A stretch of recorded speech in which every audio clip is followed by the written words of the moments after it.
Hello guys, in today's video I will be showing you how to fix Facebook issues.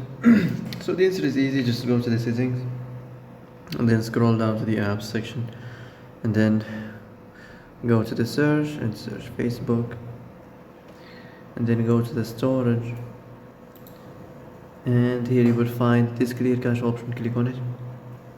Now you can go check it if it worked, and if it didn't you can try to restart your phone or turn the Wi-Fi off and on, or the Bluetooth or the airplane mode.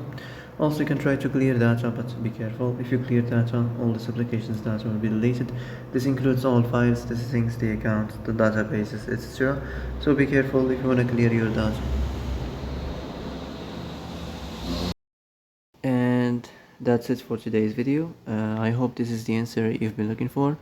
If you like this video, don't forget to like and subscribe, and see you in the next video.